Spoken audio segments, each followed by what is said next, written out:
नमस्कार दोस्तों, daily market analysis में आप सभी का एक बार फिर से स्वागत है। लास्ट 1.5 मंथ से हम एक रेंज के अंदर हैं। 25,500 24,400 के बीच में हमने करीब 40 दिन स्पेंड किए हैं, लेकिन आज के दिन इसका ब्रेकआउट हो चुका है। क्वेश्चन यहाँ पर बनेगा, क्या ETH तक प्राइस जाएगा? क्या ETH ब्रेक करके और ऊपर जा सकता है, 27,000 जा सकता है? तो ये बहुत ही जल्दबाजी होगी। हाँ, इतना हम ज़रूर कह सकते हैं कि अपसाइड का जो हर्डल था वो ख़त्म हो गया है, तो बहुत ज़्यादा संभावना है कि वो अपने ETH को तो वापस टेस्ट करे। ठीक है, ये एक तरीके से आप कह सकते हो मिड टर्म व्यू है। इसी व्यू पर मैंने कल आपको जुलाई फ्यूचर बाय करने के लिए कहा था, जिसमें हमें आज अच्छा खासा प्रॉफिट हो रहा है। लेकिन आज सबसे पहले बात होगी गलतियों की। ठीक है, एनालिसिस करेंगे, लेकिन सबसे पहले गलतियाँ देखेंगे, क्योंकि गलतियों से ही हमें कुछ सीखने को मिलता है। यहाँ पर जो कैलकुलेशन थी वो हाफ बैट पैटर्न की थी, जिस पर मैंने 25,500 का कॉल निकाल कर आपको दिया 14 रुपीज़ पर। स्टॉप लॉस रखा है इसका 10 रुपये। ठीक है, और ये हमारा हिट हो गया। इस ट्रेड में हमको करीब 4 to 5 पॉइंट का लॉस हो गया। लेकिन क्या व्यू चेंज किया? तो जी नहीं, व्यू चेंज नहीं हुआ। भले ही कॉल ऑप्शन में हमारा स्टॉप लॉस हो गया, लेकिन यहाँ पे कोई व्यू चेंज नहीं हुआ। क्यों? क्योंकि अगर आप देखोगे तो मैंने आपको डाउन साइड का आज कोई ट्रेड ही नहीं दिया। इतने बड़े फॉल के बाद भी मैं वेट करता रहा एक पुल बैक का। जैसे ही ये ब्रेकआउट हुआ, रिवर्सल ट्रेड आइडेंटिफाई हुई, इसका पुल बैक काउंट किया, ये टारगेट निकाला पहला और दूसरा टारगेट ये निकाला, जिसमें मैंने आपको फिर से 25,400 कॉल 50 से 55 के बीच में बाई करने के लिए कहा, जिसके टारगेट आप जाकर चेक कर सकते हैं कितने का। आज के दिन 25,400 का कॉल का हाई है। मैं यहाँ पे क्लेम नहीं कर रहा हूँ, मैं पहले भी बता चुका हूँ। हम सबसे पहले लूजिंग ट्रेड के बारे में बात करेंगे। मैं समझाना ये चाहता हूँ कि मार्केट हमेशा मूव्स द्वारा स्टार्ट की जाती है। ठीक है, क्लोज हमेशा एक्सपर्ट द्वारा की जा सकती है, और ये कल ही साइन आ गया था कि बाजार में बुलिश मूवमेंट होगा। तो यहाँ पर फोकस मेरा बुलिश रिवर्सल पे रहा। मैं गलत हो सकता था, बाजार यहाँ से नीचे जा सकती है, मेरा वो कंसर्न ही नहीं है। मेरा अपना व्यू है कि हाँ, इस तरह का ट्रेड सेटअप बनेगा, मैं प्लान करूँगा। एक ट्रेड सेटअप था पुल बैक पे, जिसमें मैं ऑलरेडी स्टॉप लॉस खा चुका था। दूसरा ट्रेड मैंने वापस उसको पकड़ा और देख सकते हैं कि किस तरह का प्रॉफिट हुआ। तो कंक्लूजन ये है कि गलत होना बहुत बड़ी बात नहीं, अपनी गलती को मान लेना और उसके बाद उन गलतियों से सीखकर आप बाजार में वापस अपनी पोजीशन, अपने व्यू को ना छोड़ते हुए पोजीशन बनाएं। ये सबसे बड़ी बात है। अब हमें मालूम है कि बुलिश मोमेंटम आ चुका है। ठीक है, बाजार ने आज हाई लगाया है करीब 25,560 के आसपास का। तो यहाँ पे लेवल क्या रहेगा? तो सबसे पहली चीज़ तो क्या है कि गैप अप अगर हो जाता है तो फिर आप जो है ना, फर्स्ट 30 to 45 मिनट की रेंज को फॉलो करेंगे।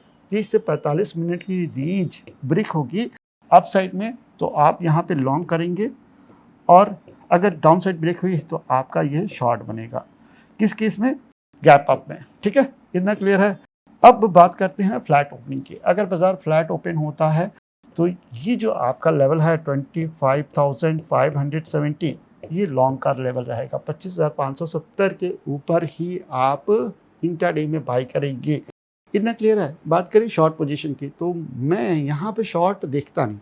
यहाँ पे शॉर्ट में अगर देखूँ भी तो बहुत ही छोटे से स्कैल्प बनेंगे, जैसे कि 25,440 के नीचे यहाँ पर आपको करीब 60 पॉइंट मिल जाएंगे, और फिर आपको यहाँ पर करीब 120 पॉइंट मिल जाएंगे। लेकिन किसके नीचे?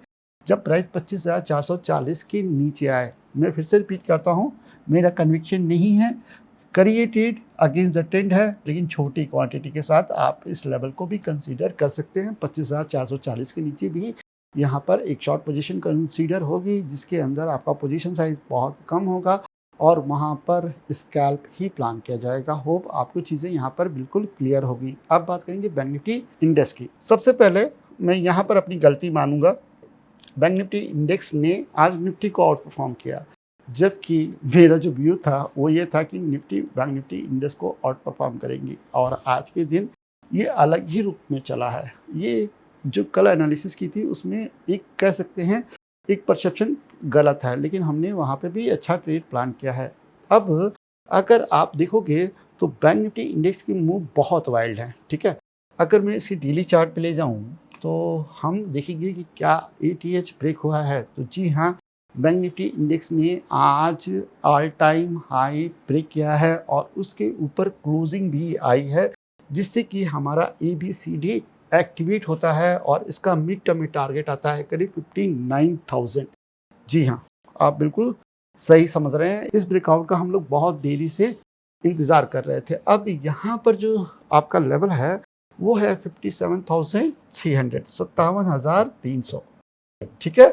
गैप नहीं लगता है तो 57,300 के ऊपर आपका लॉन्ग बनेगा। अगर गैप अप लगता है तो फिर आपको मालूम है 30 to 45 मिनट की रेंज का वेट करना पड़ेगा और उसके ऊपर डिसीजन लेंगे। 57,300 ब्रेक हुआ तो 57,500, 600 और 700 ये आपके टारगेट हो सकते हैं। बात करूँ मैं शॉर्ट पोजीशन की, तो शॉर्ट के लिए यहाँ पर आपको वेट करना पड़ेगा 56,800, 56,800। अब आप बोलोगे 56,800 क्यों? तो सबसे पहले आप देखो कौन सी कैंडल है ये, वॉल्यूम, यहाँ पर बहुत ही ज़्यादा वॉल्यूम जनरेट हुआ है। फिर जब पुल बैक आया तो इसी लेवल से प्राइस वापस चला गया, यानी यहाँ पर प्लेयर्स की एंट्री हुई है। तो जब तक ये लेवल टूटेगा नहीं, बाजार में आपका शॉर्ट बनेगा ही नहीं। लॉन्ग आपका बनता है अबव देन 57,300, ठीक है, जिसके टारगेट मैं आपको ऑलरेडी बता चुका हूँ। हाँ, अगर इस लेवल पे प्राइस कल इंट्राडे में आता है तो यहाँ से वापस आप रिवर्सल प्लान कर सकते हैं। शॉर्ट पोजीशन को थोड़ा सा यहाँ पर होल्ड रखते हैं, देखते हैं कि बाजार में आने वाले दिनों में क्या सिचुएशन बनती है। फिलहाल के लिए ये आपका कल का इंट्राडे है। होप आपको यहाँ पर एनालिसिस पसंद आई होगी। अगर पसंद आई है तो प्लीज़ लाइक करिएगा, शेयर करिएगा एंड सब्सक्राइब करिएगा। मिलते हैं नेक्स्ट वीडियो में। थैंक यू, नमस्कार, धन्यवाद, जय हिंद।